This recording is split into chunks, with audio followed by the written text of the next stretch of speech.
Hi everyone, कैसे हैं आप सब। उम्मीद करता हूं कि आप सभी अच्छे होंगे।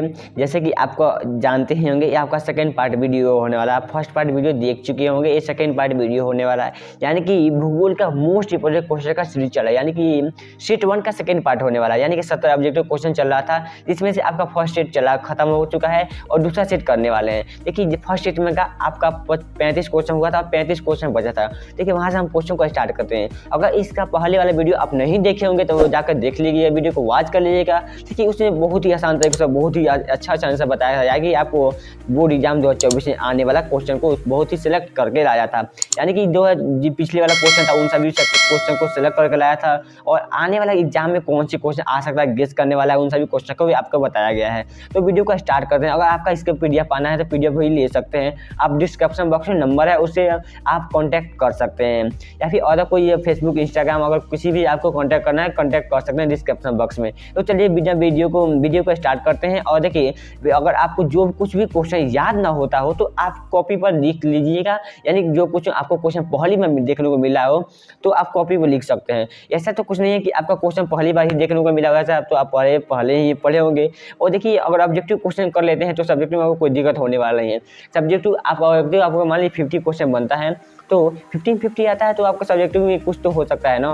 तो देखिए इसलिए ऑब्जेक्टिव को ज़्यादा फोकस कर सकते हैं। ऑब्जेक्टिव में आपका एक भी मार्क्स कटने वाला नहीं है। जितना भी आप मार्क्स अटेम्प्ट करेंगे उतना, जितना भी क्वेश्चन आपको सही आंसर बोला करेंगे उतना मार्क्स आपका आना ही आना है। देखिए चलिए वीडियो को स्टार्ट करते हैं। देखिए हम इसके पहले वाला क्वेश्चन कर चुके थे और वीडियो को स्टार्ट, यानी कि हमारा इसका पहले वाला पार्ट में आपका 35 क्वेश्चन कर दिए थे और सेकेंड पार्ट में हम 36 क्वेश्चन से स्टार्ट करते हैं। देखिए हमारा क्वेश्चन क्या कहता है। क्वेश्चन कहता है धारावाही मलिन बस्ती स्थित है। धारावाही मलिन बस्ती स्थित है। आपको बताना है धारावाही मलिन बस्ती कहाँ पर स्थित है। देखिए हमारा 35 नंबर का अगर राइट हो जाएगा ऑप्शन नंबर बी, यानी कि मुंबई में धारावाही मलिन बस्ती है। देखिए आपको सिंपल सी बात है कि यहाँ पर अगर ज़्यादा जनसंख्या होगा वहाँ पर तो मलिन बस्ती होगी ही। सिंपल सी आप देख सकते हैं, जहाँ पर ज़्यादा गंजस होगा यहाँ भी ज़्यादा जनसंख्या होगा। यानी आपको बता दें मुंबई में बहुत ही ज़्यादा जनसंख्या है, बहुत ही लोग मुंबई में जाते हैं, वहाँ पर ज़्यादा भी जो रहेंगे वहाँ पर तो आपको सिंपल सी बात है वहाँ पर मलिन बस्ती हो गई। तो राइट हो जाएगा ऑप्शन नंबर बी, यानी कि धारावाही मलिन बस्ती मुंबई में स्थित है। देखिए नेक्स्ट में क्वेश्चन कहता है, नेक्स्ट क्वेश्चन कहता है कि 2011 की जनगणना के अनुसार, 36 में क्वेश्चन में कहता है 2011 की जनगणना के अनुसार बिहार का जनसंख्या घनत्व क्या था। देखिए 2011 की जनगणना के अनुसार बिहार का जनसंख्या घनत्व क्या था। देखिए वेरी सिंपल सी क्वेश्चन है। देखिए ये क्वेश्चन का आपका राइट होगा ऑप्शन नंबर डी, यानी कि आपको बिहार का जनसंख्या घनत्व 1106 प्रति वर्ग 1106 व्यक्ति प्रति वर्ग मीटर था। देखिए नेक्स्ट क्वेश्चन कहता है कि भारत में पूर्ण जनसंख्या पहली बार कब हुई थी। भारत में पूर्ण जनसंख्या पहली बार कब हुई थी। आपको बताएं कि संपूर्ण जनसंख्या पहली बार कब हुई थी। देखिए यानी कि हमारा 37 नंबर का क्वेश्चन आंसर है, आपका राइट आंसर होगा ऑप्शन नंबर ए, यानी कि 1881 में आपका ऑप्शन राइट हो जाएगा। 1881 में पहली बार पूर्ण जनसंख्या होती। आपको जानकारी के लिए बता दें कि पहली बार जनगणना कब स्टार्ट हुई थी। आपका हो जाएगा 1872 में पहली बार जनगणना स्टार्ट हुई थी 1872 में, लेकिन पूर्ण जनगणना आपका हो जाएगा 1881 में। देखिए नेक्स्ट में क्वेश्चन कहता है, नेक्स्ट क्वेश्चन कहता है कि 38 में क्वेश्चन कहता है कि 2011 की जनगणना के अनुसार भारत में नगरीय आबादी है। देखिए कितनी है, आपको बताना कि 2011 की जनगणना से भारत में नगरीय आबादी कितनी है। देखिए 38 में आपका राइट रहेगा ऑप्शन नंबर ए, यानी कि 31.16%। 31.16% 2011 की जनगणना के अनुसार भारत की नगरीय आबादी 31.16% है। देखिए नेक्स्ट क्वेश्चन कहता है कि निम्नलिखित में से कौन भारत में पुरुष आवास का मुख्य कारण है। आपको बताना है कि भारत किस कारण से एक स्थान से दूसरे स्थान पर आवास करते हैं, यानी कि एक स्थान से दूसरे स्थान पुरुष क्यों जाते हैं, यानी पुरुष अपने आवास पर ही क्यों नहीं रहते या फिर एक स्थान पर ही क्यों नहीं रहते हैं, आपको ये बताना है। देखिए आपको ऑप्शन दे रहा है कि विवाह के कारण पुरुष एक स्थान से दूसरे स्थान जाते हैं, काम और रोजगार के कारण एक स्थान से दूसरे स्थान जाते हैं, या फिर व्यवसाय के लिए जाते हैं एक स्थान से दूसरे स्थान, या फिर शिक्षा के लिए एक स्थान जाना जाता है। देखिए आपको पता है पुरुष एक स्थान से दूसरे स्थान जाने का मुख्य कारण क्या है। देखिए मुख्य कारण, ये तो सब कारण हो सकता है लेकिन आपको मुख्य कारण बताना है। देखिए भारत में पुरुष को पुरुष को प्रवास करने का मुख्य कारण आपको बताना है। देखिए इसका राइट हो जाएगा ऑप्शन नंबर सी, यानी कि काम और रोजगार। देखिए अक्सर बहुत ही बेरोजगारी हमारे भारत में बढ़ रही है, ये अक्सर इसे ही नहीं हो सकता। देखिए काम और रोजगार के लिए एक स्थान से दूसरे स्थान तक व्यक्ति जाते हैं या फिर शिक्षा के लिए जाते हैं, लेकिन मुख्य कारण तो यही हो सकता है, काम और रोजगार। आपका राइट है option number C right answer हो जाएगा। देखिए क्वेश्चन में ही आपका आंसर छुपा हुआ रहता है, क्वेश्चन जितना भी क्वेश्चन में ही आंसर आपका छिपा हुआ रहता है। देखिए नेक्स्ट क्वेश्चन कहता है कि निम्नलिखित राज्यों में किसका 0 से 6 आयु वर्ग में निम्नलिखित और निम्नलिखित लिंगानुपात न्यूनतम है। देखिए आपको बताना है कि निम्नलिखित राज्यों में से किसका 0 से 6 आयु वर्ग में लिंगानुपात न्यूनतम है। देखिए इसका राइट रहेगा ऑप्शन नंबर ए, यानी कि हरियाणा में लिंगानुपात न्यूनतम है 0 से 6 वर्ग का। देखिए नेक्स्ट क्वेश्चन कहता है कि 2011 की जनगणना के अनुसार निम्नलिखित राज्यों में से किस में नगरीय जनसंख्या की अनुपात सर्वाधिक है। आपको बताना है कि 2011 की जनगणना के अनुसार निम्नलिखित राज्यों में किस में नगरीय जनसंख्या अनुपात सबसे ज्यादा है। आपको ये बता दें कि 41 नंबर का आपका राइट रहेगा ऑप्शन नंबर सी, यानी कि गोवा में हो जाएगा। नगरीय जनसंख्या अनुपात सबसे ज्यादा अधिक गोवा में है, राइट आंसर आपका सी हो जाएगा। देखिए नेक्स्ट हमारा क्वेश्चन कहता है कि 42 में क्वेश्चन कहता है कि सिंचित क्षेत्रों में मृदा निम्नीकरण का मुख्य कारण क्या है। देखिए मृदा निम्नीकरण का मुख्य कारण क्या है। देखिए 42 नंबर का राइट होगा आपका ऑप्शन, यानी कि आपको बताना है कि सिंचित क्षेत्रों में मृदा निम्नीकरण का मुख्य कारण क्या है। देखिए आपका हो जाएगा option number B right answer हो जाएगा, यानी कि मृदा लवणता, यानी कि option number B right answer हो जाएगा। देखिए नेक्स्ट में क्वेश्चन कहता है कि उच्च परिमाण और स्तर वाले अन्वेषण से संबंधित क्रियाकलापों को क्या कहा जाता है। उच्च परिमाण और स्तर वाले अन्वेषण से संबंधित क्रियाकलापों को क्या कहा जाता है। ये क्वेश्चन बहुत ही लोगों को कंफ्यूजिंग करता है। देखिए इस क्वेश्चन को कंफ्यूज हम दूर करने वाले, बहुत लोग कहते हैं चौथा क्रियाकलाप है, बहुत लोग कहते हैं पांचवा क्रियाकलाप है, लेकिन आपको कंफर्म करने वाला हूं कि कौन सी क्रियाकलाप है। देखिए आपका राइट हो जाएगा ऑप्शन नंबर बी, यानी कि ये पंचम क्रियाकलाप में उच्च अन्वेषण आता है। आपका राइट हो जाएगा ऑप्शन नंबर बी, यानी कि आपका राइट हो जाएगा option number B right answer, पंचम क्रियाकलाप हो जाएगा उच्च अन्वेषण। देखिए नेक्स्ट क्वेश्चन कहता है उत्तर भारत में सिंचाई का मुख्य स्रोत कौन सी है। उत्तर भारत में सिंचाई का मुख्य स्रोत कौन सी है। देखिए 44 का आपका राइट हो जाएगा ऑप्शन नंबर ए। और क्वेश्चन आज हो जाएगा एक और क्वेश्चन, दक्षिण भारत में सिंचाई का मुख्य स्रोत कौन सी है। दक्षिण भारत में सिंचाई का मुख्य स्रोत कौन सी है। देखिए इसका राइट रहेगा ऑप्शन नंबर बी, यानी कि दक्षिण भारत में होगा नलकूप हो जाएगा, और उत्तर भारत में आपका हो जाएगा, यानी कि आपका हो जाएगा ये और नहर हो जाएगा। देखिए सिंपल सी क्वेश्चन है, दक्षिण भारत में पूछेगा तो नलकूप हो जाएगा, और उत्तर भारत में पूछेगा तो नहर हो जाएगा। देखिए नेक्स्ट क्वेश्चन को देखते हैं। नेक्स्ट क्वेश्चन क्या कहता है, 45वां क्वेश्चन कहता है, 45वां क्वेश्चन कहता है निम्नलिखित खनिजों में से कौन भूरा हीरा कहा जाता है। निम्नलिखित खनिजों में से किसको भूरा हीरा कहा जाता है। देखिए हमारा 45 नंबर का राइट आंसर हो जाएगा आपका ऑप्शन नंबर बी, यानी कि अभ्रक को भूरा हीरा के नाम से जाना जाता है। अभ्रक को भूरा हीरा के नाम से जाना जाता है। नेक्स्ट क्वेश्चन कहता है निम्नलिखित राज्यों में किस में केंगा नाभिकीय ऊर्जा केंद्र अवस्थित है। यानी कि केंगा नाभिकीय ऊर्जा कहाँ पर स्थित है। देखिए 86 का राइट होगा ऑप्शन नंबर सी, यानी कि कर्नाटक में केंगा नाभिकीय ऊर्जा स्थित है। देखिए सिंपल सी है ना, देखिए कौसे कर्नाटक कौसे केंगा, आप सिंपल से याद कर सकते हैं नाभिकीय ऊर्जा कहाँ पर है। कौसे कर्नाटक कौसे ही केंगा, यानी कि केंगा आपको बहुत ही आसान तरीके से याद कर सकते हैं। सिंपल से कौसे ये कौसे दोनों है, और इसमें और उसी आपका ऑप्शन में कौसे नहीं मिल रहा है, सिर्फ एक कर्नाटक ही है। देखिए आप सिंपल से मार सकते हैं, ऐसे टिक मार सकते हैं। देखिए नेक्स्ट क्वेश्चन कहता है कि वेलाडीला लौह अयस्क किस क्षेत्र में स्थित है। वेलाडीला लौह अयस्क किस क्षेत्र में स्थित है, यानी हमारा 47 नंबर को राइट आंसर है ऑप्शन नंबर डी, यानी कि छत्तीसगढ़ में वेलाडीला अवस्थित है। वेलाडीला लौह अयस्क अवस्थित है छत्तीसगढ़ में। देखिए नेक्स्ट क्वेश्चन कहता है कि केंदुझर मैग्नीज क्षेत्र स्थित है। केंदुझर मैग्नीज क्षेत्र अवस्थित है, यानी कि देखिए हमारा 48 नंबर का आपका राइट हो जाएगा ऑप्शन नंबर सी, यानी कि उड़ीसा में केंदुझर मैग्नीज क्षेत्र स्थित है। देखिए नेक्स्ट क्वेश्चन कहता है कि निम्नलिखित में से कौन ऊर्जा का गैर परंपरागत स्रोत है।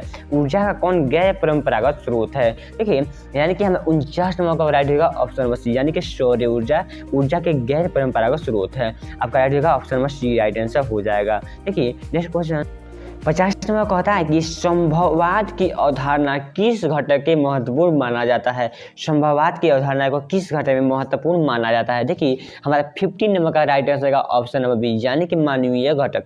मानवीय संभववाद घटक को मानवीय घटक में माना जाता है। देखिए नेक्स्ट क्वेश्चन कहता है कि विश्व के सघन जनसंख्या क्षेत्रों में निम्नलिखित में से कौन क्षेत्र सम्मिलित नहीं है। देखिए आपको इंपॉर्टेंट है, लास्ट में देखना पड़ेगा। बहुत बच्चे होते हैं क्वेश्चन को आधा पढ़ते हैं और नहीं पढ़ते ही नहीं, आपको देखना है लास्ट में क्या लिखा हुआ है।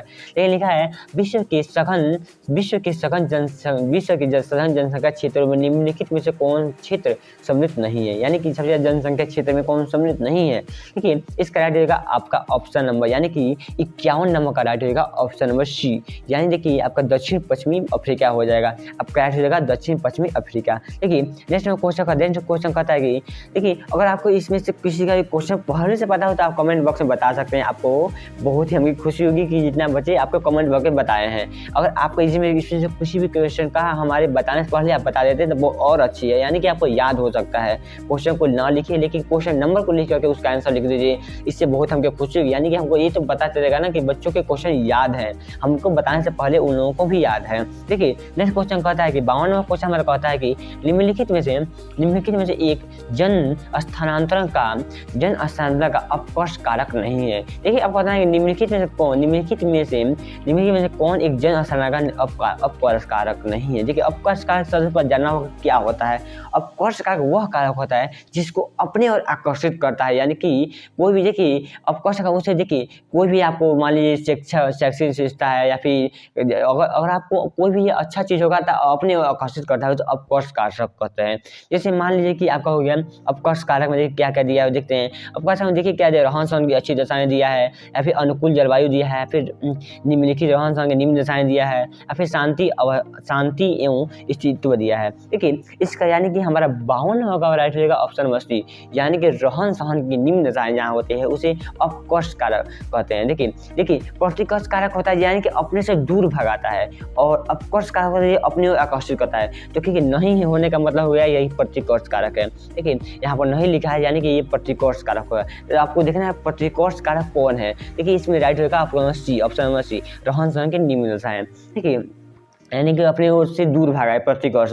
तो यह रहन सहन जहाँ खराब दशा होगा तो दूर लोग जाएगा ही। प्रतिकर्ष का उसे कहते हैं जो अपने स्थान से अपने से दूर भगाए। अपकर्ष का उसे कहते हैं जो अपने आकर्षित करे। यानी जैसे हो गया कि शैक्षिक व्यवस्था यानी कि अच्छा नॉलेज यानी कि पढ़ाई की व्यवस्था हो, शैक्षिक व्यवस्था वो हो सकता है। देखिए जैसे मान लीजिए रहन सहन की अच्छी दशा है, ये हो गया आपका अपकर्ष कारक। जैसे जलवायु अनुकूल, ये भी आपका अपकर्ष कारक हो गया। या फिर शांति और अस्तित्व हो जाएगा, ये भी सब जितना भी अच्छा चीज़ है ना वो अपकर्ष कारक है, यानी कि अपने आकर्षित करता है उसे अपकर्ष कारक कहते हैं। जो अपने से दूर भगाता है उसे प्रतिकर्ष कारक कहते हैं। जैसे निम्न राय हो गया, खराब नंदी बस्ती हो गया, अच्छा जहाँ अच्छा नहीं है उसे प्रतिकर्ष कारक कहते हैं। सिंपल सी बात है, आपको ऐसे ही लिख सकते हैं एग्जाम और सब्जेक्टिव क्वेश्चन भी आप देख सकते हैं, बहुत ही आसान क्वेश्चन है। देखिए नेक्स्ट क्वेश्चन कहता है कि विश्व के किस देश की जनसंख्या सबसे अधिक है। विश्व की किस देश की जनसंख्या सबसे अधिक है, यानी आपको बताना है कि 53 नंबर क्वेश्चन बहुत ही आसान है। आपको बताना है कि विश्व की सबसे ज़्यादा जनसंख्या किसकी है। अब करंट में आपको जनगणना हुई थी, आपको जानते हो इसका सबसे अधिक है। इस क्वेश्चन का हम नहीं बताएंगे आंसर, क्योंकि इसका क्वेश्चन बहुत ही आसान है, इसका आंसर बहुत ही आसान है। लेकिन नेक्स्ट क्वेश्चन को हम देखता हूँ। देखिए नेक्स्ट क्वेश्चन कहता है कि निम्नलिखित में से ये क्वेश्चन आपको नेक्स्ट वाला क्वेश्चन आपको बताना है कमेंट बॉक्स में। देखिए निम्नलिखित में कौन एकल कृषि नहीं है। एकल कृषि उसे कहते हैं जो एक खेत में एक ही बार बोया जाता है, यानी कि एक ही फसल बोया जाता है। एकल कृषि उसे कहते हैं जो एक खेत में एक ही फसल बोया जाता है, यानी कि दो चार किस्म का मतलब फसल ना बोया हो। जैसे मान लीजिए कि हम लोग गेहूँ बोते हैं, गेहूँ में सरसों भी डाल देते हैं, मक्का भी डाल देते हैं, ऐसे कुछ डाल देते हैं, यानी चारे के लिए होता है और हम लोग को अनाज के लिए भी होता है। यानी एकल कृषि आप बताएं कि यानी कि केवल एक ही कृषि होता है। देखिए आपको ये बताना है देखिए हो जाएगा एकक कृषि किसे हो रहा है। एकक कृषि मतलब एक ही फसल होता है। देखिए इसमें से रोपण है, जो रोपण दिख रहा है ना, रोपण आपको एकक कृषि हो जाएगा। फिर हो जाएगा डेयरी कृषि, भी एकक कृषि है। देखिए आपको बताएं एकक कृषि नहीं है, बता दिया जाए हो जाएगा आपका ए, ऑप्शन ए, यानी कि मिश्रित कृषि है। मिश्रित कृषि एकक कृषि नहीं हो सकता, क्योंकि देखिए मिश्रित कृषि उसे कहते हैं जिसमें से कई प्रकार की खेती की जाती है, एक ही खेत में कई प्रकार के बीज बोई जाती है। जैसे मान लीजिए कि गन्ना बोते हैं, गन्ना में मक्का डाल देते हैं, गन्ना की खेती होती है गन्ना में, यानी कि मक्का डाल देते हैं लोग, सरसों डाल देते हैं लोग, यानी कि सरसों पहले कटाया जाता है, मक्का भी कटाया जाता है, यानी कि चारे के लिए हो जाता है, गाय के लिए। तो यही होता है मतलब मिश्रित कृषि उसे कहते हैं जो कई प्रकार की खेती की जाती है, एक ही खेत में कई प्रकार के बीज को डाला जाता है, उसे मिश्रित कृषि कहते हैं। तो आपका देखिए समझ गए होंगे, राज्य से हो जाएगा मिश्रित कृषि, यानी कि एकल कृषि कौन नहीं है तो मिश्रित कृषि हो जाएगा। ठीक है, नेक्स्ट क्वेश्चन कहते हैं, नेक्स्ट क्वेश्चन है निम्नलिखित में कौन रोपण फसल नहीं है। आपको ये बताना है कि रोपण फसल कौन नहीं है। इसके लिए सबसे पहले आपको जानना होगा रोपण फसल होता क्या है। रोपण फसल उसे कहते हैं जिसे एक बार बोने के बाद से कई बार फसल काट सकते हैं, फल निकाल सकते हैं, फल उगा सकते हैं, उसे हम रोपण फसल कहते हैं। 2 पॉइंट आंसर है। देखिए कोई भी फसल है वह फसल जिसे एक बार बोने के बाद से 3 से 4 साल तक, अनंत साल तक, यानी कि कई साल तक उसके फसल काट सकते हैं, उसे हम रोपण फसल कहते हैं। जैसे एग्जाम्पल हो गया आपका गन्ना, तो गन्ना 1 साल बोते हैं, 2 साल भी काट सकते हैं, 3 साल भी काट सकते हैं। आपका हो गया रबर भी हो गया, रबर को बोते हैं, कई साल काट सकते हैं। कॉफ़ी हो गया, कॉफ़ी को कई साल काट सकते हैं। आपका हो गया कि नारियल हो गया, नारियल भी एक बार बोने को कई बार काट सकते हैं। केला हो गया, केला को एक बार ही बोते हैं, कई बार काटते हैं। आपका बहुत सारे एग्जाम्पल हो गया। ये आपको सब्जेक्टिव में क्वेश्चन, मोस्ट इंपोर्टेंट सब्जेक्टिव के लिए VBI क्वेश्चन है, बहुत ही ज़्यादा इंपॉर्टेंट है। VBI जितना भी लगा लिए, बहुत ही इंपॉर्टेंट क्वेश्चन होने वाला है रोपण कृषि। देखिए नेक्स्ट क्वेश्चन कहता है, नेक्स्ट यानी कि आपका राइट हो जाएगा आपका ऑप्शन है, यानी कि गेहूँ एक ही बार बोया जाता है और एक ही बार काटा जाता है। आपका ऑप्शन में ए हो जाएगा, यानी कि ये रोपण कृषि नहीं पूछा है तो नहीं है, और सब बाकी सभी रोपण फसल है, बाकी सब रोपण फसल है।